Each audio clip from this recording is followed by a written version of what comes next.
Hello everybody, आज हम GST के एक नए कंसेप्ट के साथ हैं जिसका नाम है integrated goods and services act 2017। तो आइए समझते हैं इस एक्ट में क्या है।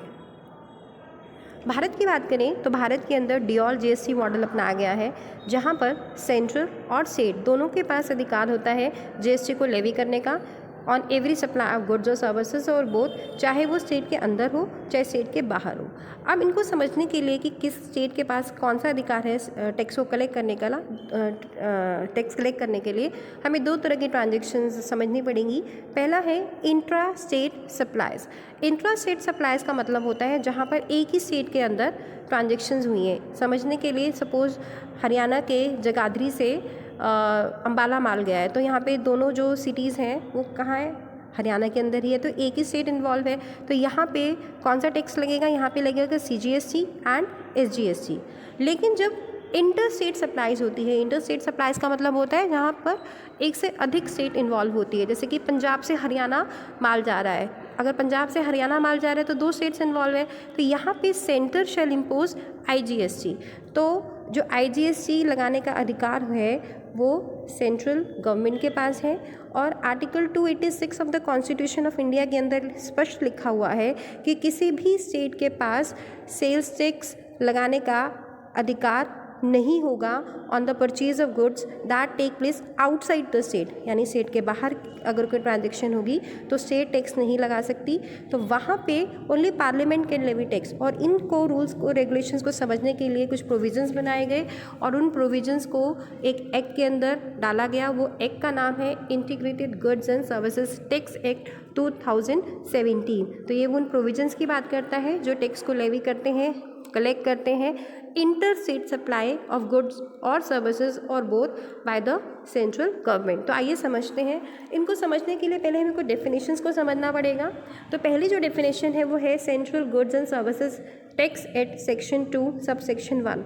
इसके अंदर केवल एक्ट की बात की गई है कि एक्ट कौन सा है, central goods and services tax act 2017।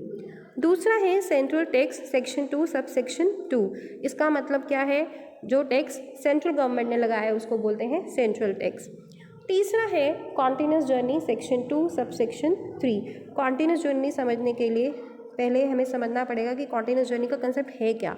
देखिए, एक ऐसी जर्नी जहाँ पर एक से अधिक टिकट या इनवॉइस इशू किया जाता है सप्लायर या उसके एजेंट के द्वारा, जहाँ पर कोई स्टॉप ओवर नहीं होता जर्नी के बीच में। स्टॉप ओवर का मतलब है वो बीच में रुका नहीं है, डिसम्बार्क नहीं हुआ है। एग्जाम्पल के लिए समझते हैं, दिल्ली से मुंबई जा रहे थे और मुंबई से दिल्ली वापस आ रहे थे, तो पहले क्या होता था, इसको एक ही जर्नी मानते थे।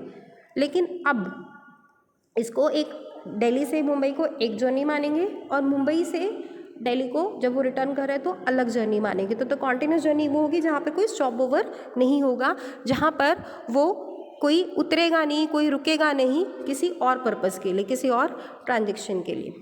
अगला है fourth point is customs frontier of India section 2 sub section 4। इसके अंदर एरिया डिफाइन किया गया है जहाँ पर कस्टम ड्यूटी लगती है according to custom act 1962। Fifth है exports of goods. Exports of goods का मतलब होता है जहाँ पर जो गुड्स हैं भारत के बाहर किसी और कंट्री में जा रहे हैं, यानी ऐसे गुड्स जो भारत के बाहर किसी भी तरह से भेजे जा रहे हैं। अगला है एक्सपोर्ट्स ऑफ सर्विसेज।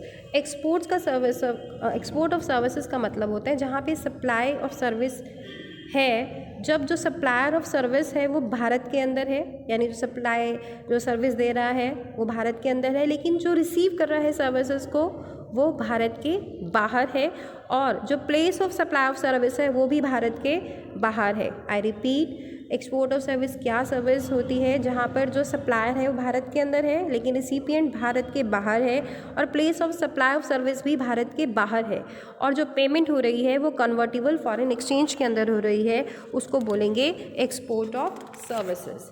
अगला है फिक्स एस्टैब्लिशमेंट। फिक्स एस्टैब्लिशमेंट का क्या मतलब है, इसको सेक्शन 2 सब सेक्शन 7 में समझाया गया है। एक ऐसी जगह other than registered place of business, यानी रजिस्टर्ड प्लेस ऑफ बिजनेस के अलावा एक ऐसा स्थान, ऐसी जगह जहाँ पर वो टेक्निकल और ह्यूमन रिसोर्सेज सफिशेंट सप्लाई है उसकी, और वो प्लेस एप्रोप्रिएट है, सूटेबल है बिज़नेस को रन करने के लिए, यानी उस जगह पर वो टेक्निकल या ह्यूमन सर्विसेज का इस्तेमाल करता है अपने बिज़नेस को ठीक से ग्रो करने के लिए। आई होप समझ आ गया होगा। ऐसा स्थान जो अदर देन रजिस्टर्ड प्लेस है, रजिस्टर्ड प्लेस नहीं है, उसके अलावा कोई ऐसा स्थान जहाँ पे उसको रिसोर्सेज अबंडेंस में है, लाइक टेक्निकल रिसोर्सेज उसको पर्याप्त हैं, ह्यूमन रिसोर्सेज पर्याप्त है, उसने अच्छे से अपने बिजनेस को ग्रो करने के लिए सप्लाई ऑफ सर्विसेज का इस्तेमाल किया है, उस जगह को हम फिक्स एस्टैब्लिशमेंट बोलेंगे। अगला है 8th is goods and service tax compensation to states act section 2 subsection 8। इसके अंदर कंपनसेशन टू स्टेट एक्ट 2017 की बात की गई है। 9th है गवर्नमेंट, गवर्नमेंट का मतलब यहाँ पर सेंट्रल गवर्नमेंट से है। 10th है import of goods, import of goods का मतलब क्या है कि जहाँ पर गुड्स को भारत के बाहर से भारत में लाया गया है, यानी bringing goods into India from a place outside India, Bharat के बाहर से किसी भी जगह से गुड्स भारत में लाए गए हैं तो उनको इम्पोर्ट ऑफ गुड्स बोला जाएगा। Import of services, import of services का मतलब होता है जहाँ पे सप्लाई किसी सर्विस की कहाँ पे दी जा रही है, जो भारत के बाहर है, और जो रिसिपिएंट है वो भारत के अंदर है, और place of supply of service भी भारत के अंदर है। I repeat, import of service का क्या मतलब, इम्पोर्ट कर रहे हैं यानी आयात कर रहे हैं, तो जो सप्लायर होगा वो भारत के बाहर होगा, और जो रिसीव करने वाला है वो भारत के अंदर होगा, और place of supply of service भी भारत के अंदर होगी। 12th है इंटीग्रेटेड टैक्स सेक्शन 2 सबसेक्शन 12। इसका मतलब यही है जो integrated goods and services tax act है उसके अंदर जो इंटीग्रेटेड टैक्स, उसकी जो डेफिनेशन दे रखी है वही दे रखी है, जैसे इंटर स्टेट सप्लाई के अंदर जो हम टैक्स लेवी करते हैं उसको इंटीग्रेटेड टैक्स बोला जाता है। 13th है इंटरमीडियरी सेक्शन 2 सबसेक्शन 13। अब इंटरमीडियरी का मतलब होता है कोई भी ब्रोकर है, कोई एजेंट है या अन्य कोई व्यक्ति है जो क्या करता है, सप्लाई ऑफ गुड्स और सर्विसेज या दोनों या सिक्योरिटीज़ को अरेंज करने में फैसिलिटेट करता है, दो या दो से अधिक व्यक्तियों में, लेकिन वो इनका इस्तेमाल अपने पर्सनल यूज़ के लिए नहीं कर रहा है। 14th है location of recipient of services section 2 subsection 14। अब इसको समझते हैं, लोकेशन क्या मानी जाएगी रिसिपिएंट ऑफ सर्विसेज की। पहला होगा जहाँ पे रजिस्टर्ड प्लेस है तो रजिस्टर्ड प्लेस को ही लोकेशन मानी जाएगी, यानी अगर हमारा रजिस्टर्ड प्लेस है तो हम रजिस्टर्ड प्लेस को ही location of recipient of service मानेंगे। दूसरा है location of fix establishment. Fix establishment अभी बताया कि रजिस्टर्ड प्लेस के अलावा कोई ऐसा प्लेस जहाँ पर आप टेक्निकल रिसोर्सेज, ह्यूमन रिसोर्सेज आपके पास सफिशिएंट है, यानी वो सुटेबल है आपके बिजनेस को रन करने के लिए, तो वहाँ पर अदर देन रजिस्टर्ड प्लेस को हम फिक्स एस्टैब्लिशमेंट मानते हैं, और उस फिक्स एस्टैब्लिशमेंट को ही हम यहाँ पर रिसिपिएंट ऑफ सर्विस की लोकेशन मानेंगे। थर्ड होता है location of establishment most directly concern. अब इसको समझते हैं, अगर हमारे एक से ज़्यादा एस्टैब्लिशमेंट है, यानी नंबर ऑफ ऑफिसेस ज़्यादा है, नंबर ऑफ प्लेसेस ज़्यादा हैं, तो हम किसको मानेंगे लोकेशन, तो जो सबसे ज़्यादा कंसर्न है, जहाँ सबसे ज़्यादा इस्तेमाल किया जा रहा है जिस जगह को, या सबसे ज़्यादा कंसर्न है, उस लोकेशन को हम location of recipient of services मानेंगे। और लास्ट है location of the usual place of residence of the recipient, जहाँ पे इनमें से कोई भी नहीं है, ना तो रजिस्टर्ड प्लेस है, ना फिक्स एस्टैब्लिशमेंट है, ना ही कोई ऐसा प्लेस है जो बहुत कंसर्न है, तो जो रेजिडेंट है, मतलब जो जहाँ पे जिस जगह पे वो रेसिपिएंट रहता है, उस यूजुअल प्लेस ऑफ रेजिडेंस को ही हम location of recipient of services मानेंगे। अगला है location of supplier of services. अब जो सप्लायर ऑफ सर्विसेज है उसको सेक्शन 2 सबसेक्शन 15 में डिफाइन किया गया है। इसके अंदर भी अगर रजिस्टर्ड प्लेस है तो रजिस्टर्ड प्लेस को ही location of supplier of service मानेंगे। अगर फिक्स एस्टैब्लिशमेंट है, अभी बताया फिक्स एस्टैब्लिशमेंट क्या होती है, जो अदर देन रजिस्टर्ड प्लेस होती है, तो उसको location of supplier of service मानेंगे। या फिर जो ऐसा प्लेस है जो बहुत ज़्यादा कंसर्न है, हम उसको location of establishment mostly directly concern को ही location of supplier of service मानेंगे। या इनमें से कोई भी नहीं है, यानी हमारे पास ना रजिस्टर्ड प्लेस है, ना हमारे पास फिक्स एस्टैब्लिशमेंट है, ना ही कोई ऐसा मल्टीपल हमारे प्लेसेस हैं जहाँ पे हम किसी एक को कंसर्न ऑफिस को या कंसर्न जगह को हम location of supplier of service माने, तो हम उसके घर को मान लेंगे। I hope this is understandable. Next है आपका 16th is non taxable online recipient section 2 sub section 16। जो नॉन टैक्सेबल ऑनलाइन रेसिपिएंट होता है वो कोई भी गवर्नमेंट है, कोई लोकल अथॉरिटी है, कोई गवर्नमेंटल अथॉरिटी है, कोई भी व्यक्ति है जो कि ऑनलाइन सर्विस का इस्तेमाल कर रहा है, ऑनलाइन इन्फॉर्मेशन का इस्तेमाल कर रहा है, ऑनलाइन इन्फॉर्मेशन का इस्तेमाल कर रहा है, डेटाबेस का इस्तेमाल कर रहा है, अदर देन बिजनेस पर्पस, यानी बिजनेस के अलावा किसी भी पर्पज़ के लिए इस्तेमाल कर रहा है, चाहे वो टैक्सेबल एरिया में भी क्यों ना आता हो, उसको नॉन टैक्सेबल ऑनलाइन रेसिपिएंट माना जाएगा। 17th है online information and database access और रिट्रीवल सर्विसेज सेक्शन 2 सबसेक्शन 17। तो ये वो सर्विसेज हैं ऑनलाइन जिनके बिना मतलब काम करना इम्पॉसिबल ही है, जैसे जहाँ पर सबसे कम ह्यूमन इंटरवेंशन होती है। जैसे छोटा सा एग्जांपल है, आप कोई ऑनलाइन मूवी देख रहे हो, आप ऑनलाइन बुक ऑर्डर कर रहे हो, आप इंटरनेट पर एडवर्टीजमेंट कर रहे हो, ऑनलाइन गेमिंग की बात की जा रही है, तो ये सारी जितनी भी हम सर्विसेज हैं किस में आ जाएंगी, ये online information and database access और रिट्रीवल सर्विसेज में आ जाएंगी। नेक्स्ट है हमारा आउटपुट टैक्स। आउटपुट टैक्स वो टैक्स होता है जो आउटपुट पर लगता है, और ये चाहे खुद लगाए चाहे उसका एजेंट लगाए, उसको बोलेंगे आउटपुट टैक्स, चाहे गुड्स या सर्विसेज दोनों के कॉम्बिनेशन पर लगाया जाए।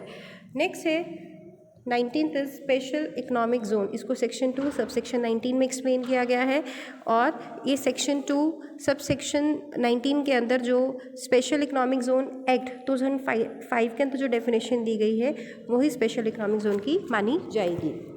अगला है 20th special economic zone developer section 2 subsection 20। तो clause ji of the section 2 और स्पेशल इकोनॉमिक जोन एक्ट 2005 के अंदर जो कोड डेवलपर की डेफिनेशन दे रखी है वो ही इसके अंदर मानी जाएगी। नेक्स्ट है सप्लाई। सप्लाई है सेक्शन 2 सबसेक्शन 21। तो जो CGST एक्ट के तहत सेक्शन 7 के अंदर सप्लाई की डेफिनेशन दे रखी है, इसको डिटेल में समझने के लिए आपको एक वीडियो देखनी पड़ेगी जो कि मैंने बहुत दिन पहले अपलोड कर रखी थी, जिसके अंदर सप्लाई क्या होती है, कौन कौन से पैरामीटर्स होते हैं, ये सारे बहुत डिटेल में एक्सप्लेन किए गए हैं कि सेक्शन 7 के अंदर सप्लाई किन किन को माना जाता है, गुड्स की सप्लाई कैसी होती है, सर्विसेज की सप्लाई कैसी होती है, ये सारी चीज़ें एक्सप्लेन की गई हैं। 22 है टैक्सेबल टेरिटरी। टैक्सेबल टेरिटरी का मतलब है जहाँ पे ये सारे प्रोविजंस अप्लाई होंगे। 23 है ज़ीरो रेटेड सप्लाई। अब ज़ीरो रेटेड सप्लाई को सेक्शन 2 सबसेक्शन 23 में डिफाइन किया गया है। नाम से समझ में आ रहा है जहाँ पे ज़ीरो रेट से टैक्स लगेगा, यानी ये दो कंडीशंस कौन सी होंगी, पहला होगा एक्सपोर्ट ऑफ गुड्स और सर्विसेज, या दोनों, या फिर सप्लाई ऑफ गुड्स और सर्विसेज और both to special economic zone developer और special economic zone unit. And last is 24th is words and expressions used and not defined in IGST Act Section 2 subsection 24। इसका मतलब क्या है कि अगर कोई ऐसे वर्ड्स और एक्सप्रेशन इस एक्ट के अंदर यानी IGST के अंदर यूज़ किए गए हैं लेकिन उनका डेफिनेशन नहीं दिया गया, उनको डिफ़ाइन नहीं किया गया, तो जो CGST एक्ट के अंदर या UTGST एक्ट के अंदर डिफ़ाइन किए गए हैं या GST एक्ट के अंदर डिफ़ाइन किए गए हैं, उनका भी सेम ही मीनिंग होगा और उनको उसी कंटेक्स्ट में यूज़ किया जाएगा।